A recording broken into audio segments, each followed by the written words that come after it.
Well, the Jaguars are in a pretty good position heading into the offseason. They hold the #1 pick. They can take their time identifying their future franchise quarterback. And plus, they'll enter the offseason with the league's most cap space. But it's important to point out, though, they will have their work cut out for them, whoever takes this job. The Jags have posted the league's worst record while committing the most penalties over the last 3 seasons. So there's a head coaching vacancy, Dan, for a reason. But you heard Shad Khan.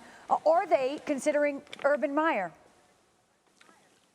Yeah, Wendy, my understanding is that there's legitimate two-way interest there with the Jaguars and with Urban Meyer, the former Ohio State coach. Very interesting name. Obviously, the idea of him making the jump from college to the NFL. Hasn't even been coaching the college game the last couple of years. But I'm told that he has done some due diligence in terms of who might be on the staff, what kinds of procedures there would be. Not sure how to handicap the likelihood of it, but there is definitely some interest there from the Jaguars and Urban Meyer, and from Urban Meyer into the possibility of jumping to the NFL and joining the Jaguars.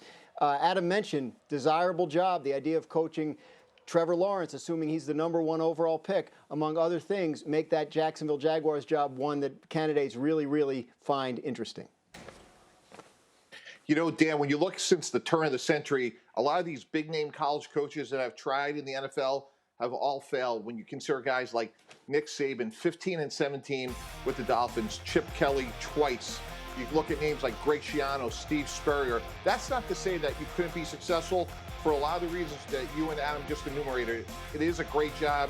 You have Trevor Lawrence, you have other picks, and certainly cap space. But part of the transition is the non-obvious, understanding when you could practice, how you could practice. The whole idea of player development, it's totally different from college to pro football. So there would be a steep learning curve. Who was on his staff would be really important. So even if Urban Meyer decided to do it, it may take a year or two for him to get up to speed. And again, we have about a 20-year body of work to see that it's really hard to make this transition from college to pro football. Mort, certainly we understand there's pros and cons to every situation. What's the level of interest around the league in this job in particular? Well, it's one of only 32 jobs in the NFL. Those are prestigious jobs, so it's naturally an intrigue. Then you're really talking about, can they attract an elite level coach? And I think Adam and Graziano and Mike have spelled out why this might be attractive. I mean, you got the presumptive #1 pick in Trevor Lawrence. Who wouldn't want to start with a quarterback like that? You have the $100,000 in salary cap space, although I should mention that doesn't necessarily mean he's going to out and spend $100 million on free agents. We know that formula doesn't work, but it's nice to have that space to be flexible with. And then I also think that there are some coaches who want to talk to Shad Khan, because what he said today, I'm going to continue with complete control of personnel until we have a coach in place. What does that mean? That's going to have to be defined. And oh, by the way, even though you have $100 million in cap space, my understanding is there's a lot of improvements that need to be done around the facility.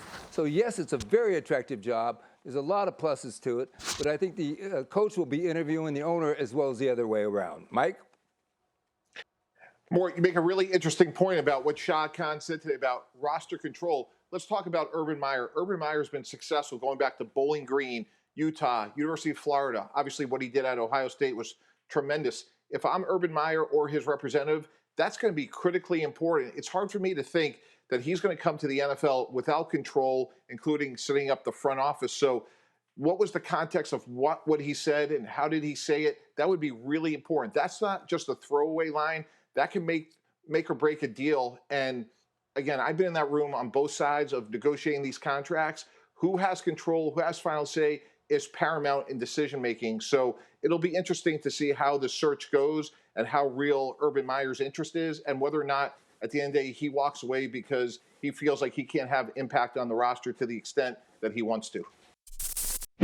Thank you for watching ESPN on YouTube. For live streaming sports and premium content, subscribe to ESPN+.